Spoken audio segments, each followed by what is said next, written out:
नमस्कार दर्शक बंधु Sai astro Odia YouTube channel को स्वागत जनाऊँ मैं दीपक कुमार षडंगी। दर्शक बंधु आज कार्यक्रम में आलोचना करने एक सुंदर विषय वस्तु जो विषय वस्तुर नाम हो कौन भूल जगार आपण पायखाना टांकी निर्माण करिसेंति कि घर को आसीबो एही जटिल समस्या। हाँ दर्शक बंधु आमे तो कार्यक्रम निश्चित प्रकार आरंभ करिबा।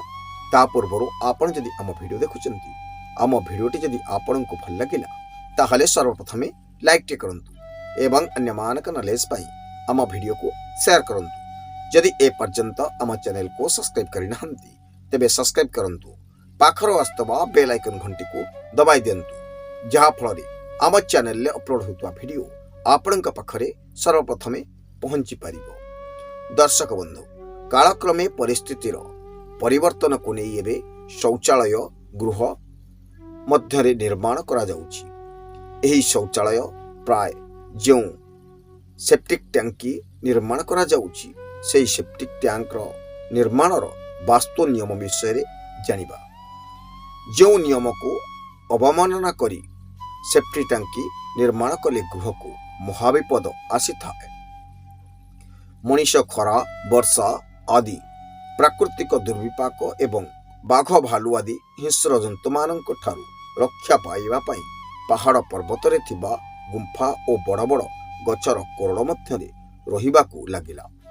कालक्रमे मनीष बुद्धिर विकास हेबा द्वारा सुंदर सुंदर बासगृह मान मध्य निर्माण करी रहिबाकू लागिला।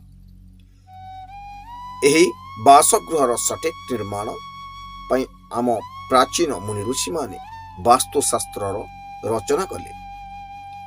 एही वास्तुशास्त्रर नियम मानिबा द्वारा गृहस्थ लोक माने सुख शांति रहिबाकू लागिले। धीरे धीरे जनसंख्या वृद्धि हेबा लागिला।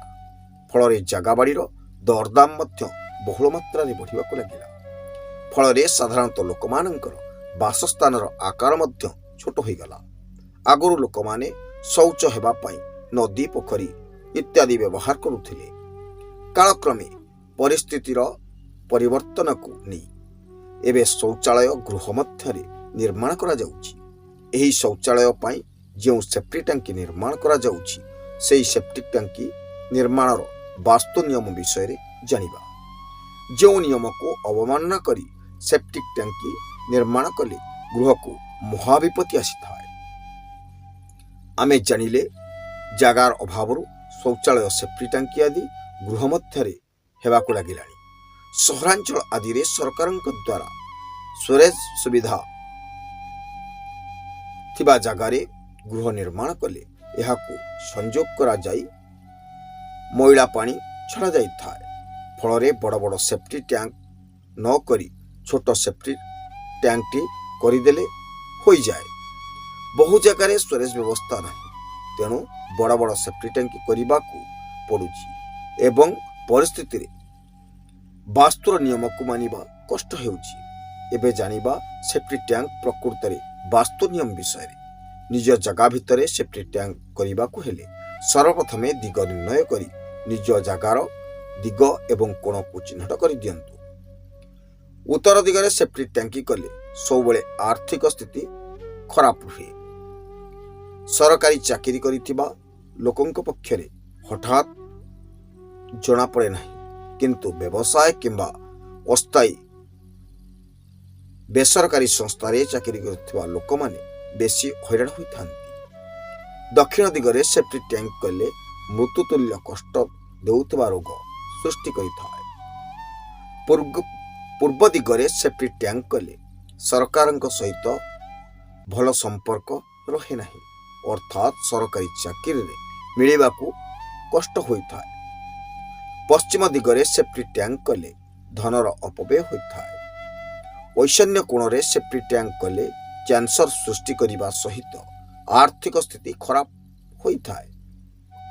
अग्नि कोण रे सेप्टिक टैंक कले अजଣା रोग एवं गृहवासी मध्य संपर्क रे तिक्तता सृष्टि करिथाय। नैऋत्य कोण रे सेप्टिक टैंक कले अकाल मृत्यु होइथाय। वायु कोण रे सेप्टिक टैंक कले शुभ फल मिलिथाय किंतु एहार नियम हेला उत्तर पट को समान हेले पश्चिम पट को समान। 9 भाग करी ଭୋଗ କରି ବାୟବ୍ୟ କୋଣରୁ ପଶ୍ଚିମରୁ 2 ଭାଗ ଭିତରେ ସେଫ୍ଟି ଟ୍ୟାଙ୍କ କରିବେ।